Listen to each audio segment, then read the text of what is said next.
أعوذ بالله من الشيطان الرجيم بسم الله الرحمن الرحيم آج کسی کو اللہ تازہ فکر دے وہ پوچھے ان لوگوں سے کہ یہودیوں سے پوچھتے ہیں بتاؤ موسیٰ علیہ السلام کے بعد سب سے اچھے لوگ کون ہیں؟ وہ کہتے ہیں موسیٰ کے ساتھی علیہ السلام۔ عیسائیوں سے پوچھتے ہیں بتاؤ عیسیٰ علیہ السلام کے سب سے اچھے ساتھی اور گندے لوگ کون ہیں؟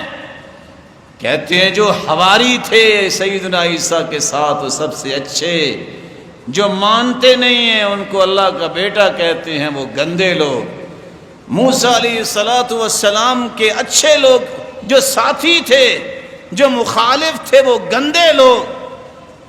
جب ان سے پوچھا جائے کہ اللہ کے رسول کے سب سے اچھے کون تھے اور برے کون تھے، بدقسمتی دیکھی یہودی اور عیسائی بھی اپنے اپنے نبی کے ساتھیوں کو برا نہیں کہتے، لیکن یہاں آواز آئے گی نعوذ باللہ من ذالک گندے ہیں تو صحابہ کرام ہیں والعیاذ باللہ۔ پھر یہ گند تو زبان پہ اور ان دلوں پہ ہے، سیاہ دلوں پہ، جن کو صحابہ کرام کے بارے میں نہ آیتیں سمجھ آتی ہے نہ احادیث سمجھ آتی ہیں۔ رسول مقبول نے اس لیے تو کہہ دیا تھا من سب اصحابی فعلیہ لعنت اللہ والملائکۃ والناس اجمعین، جو میرے صحابہ کے بارے میں زبان پھر کھولے گا اس پہ صرف اللہ کی لعنت نہیں ہے، کھربوں فرشتوں کی ہی لعنت نہیں ہے، پوری کائنات کی لعنت ہے۔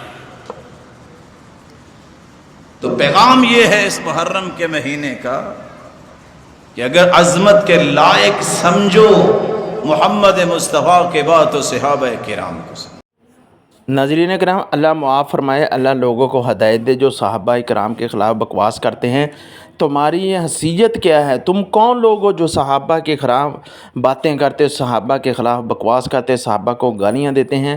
ایسے ایک مسلمان کے مسلمان ہونے میں شک ہے۔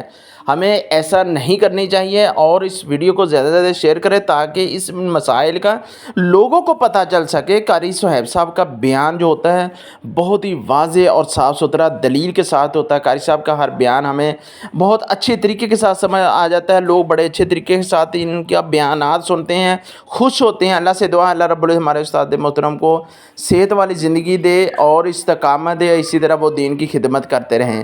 ویڈیو کیسی لگی اس کو لائک اور شیئر کریں، کمنٹس میں اپنی رائے کا اظہار ضرور دیجیے۔ السلام علیکم۔